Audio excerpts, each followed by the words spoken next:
All right, check it out, man. Let's talk about macros, man. Everybody wants to know about, how to break a plateau or where should they begin with their fitness journey, their weight loss journey, what macros should they have. And like I told you guys before many times, the internet is full of information.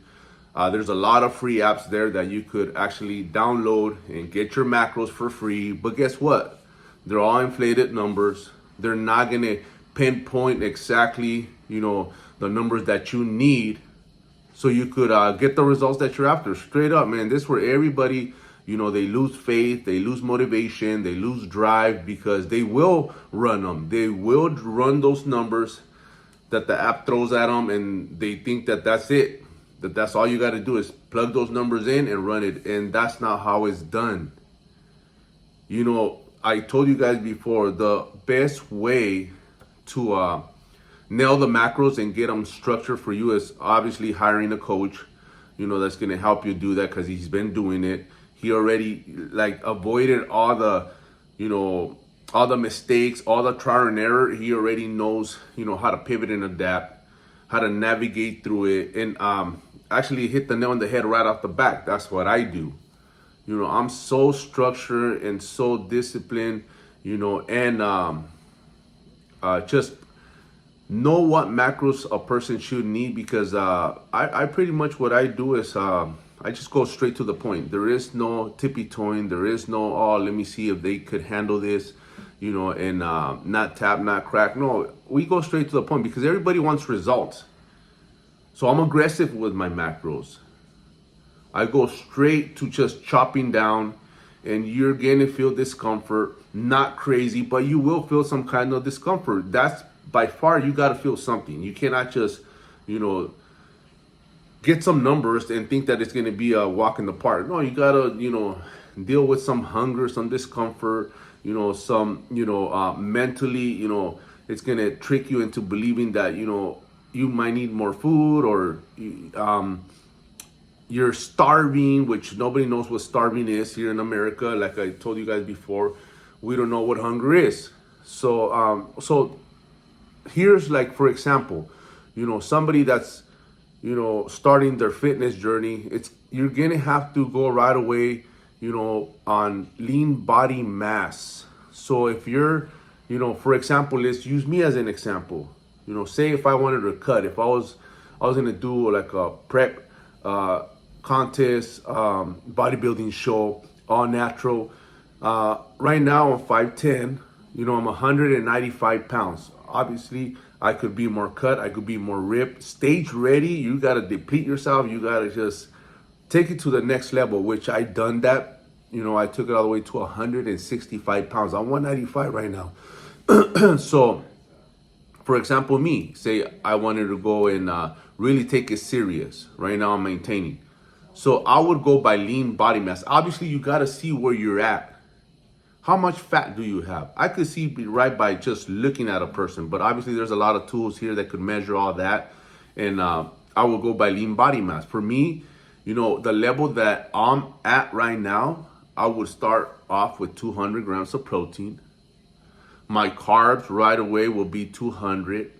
Because it's got to almost match. I'm 195, almost 200 pounds. So I'll just ballpark it to 200 because I need that energy. I need that fuel.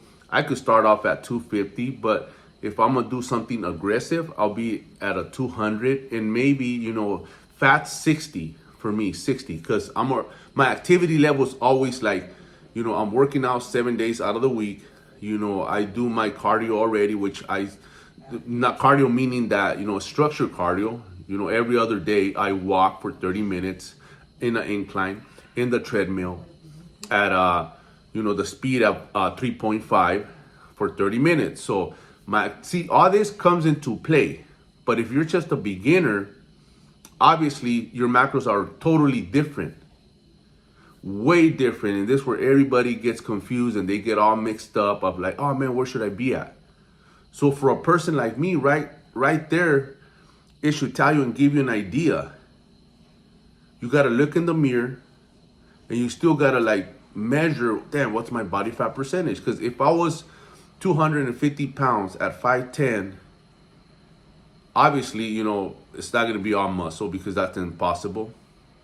Natural, you're not going to be 250 pounds of just muscle. So you have a lot of fat. So you would not start off where I am starting at right now. So this is the best way to do it. You got to measure your lean body mass, and then that right there will determine your protein intake. So for somebody like, my height, my weight, if you don't have that muscle, if you don't have, that, physique already of a lot of years of training, then your protein will be way lower than mine. It'll be 150 grams of protein for you, 250 grams of carbs for you, because we have to start you up high. And then the fats will be around 50. See how it changes? See how everything's different depending on that person. If you've been working out for a while, if you already have some muscle on you, if you already, been in the game for a while, it all comes into play. What have you done? What do you do for a living?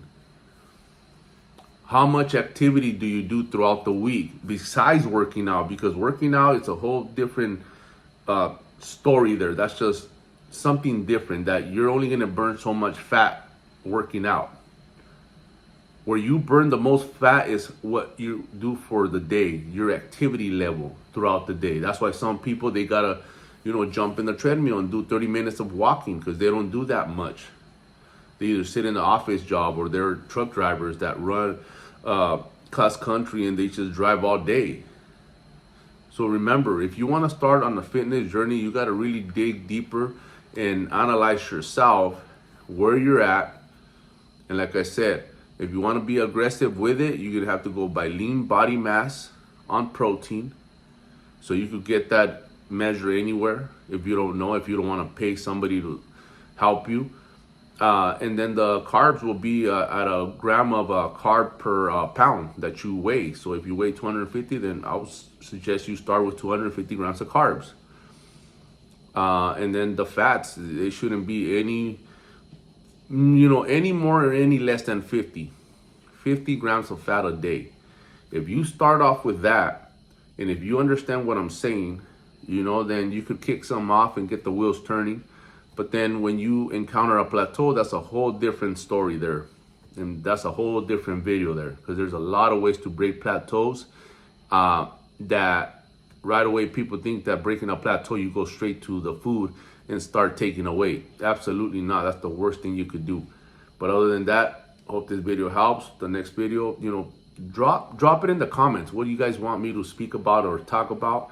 And I could help you guys better. But I think the next one will be how to break plateaus. Where do I start, before even try to take away food, which once people do that, they're even worse off because they did an adjustment that was unnecessary. Other than that, you guys have a great day. Run it.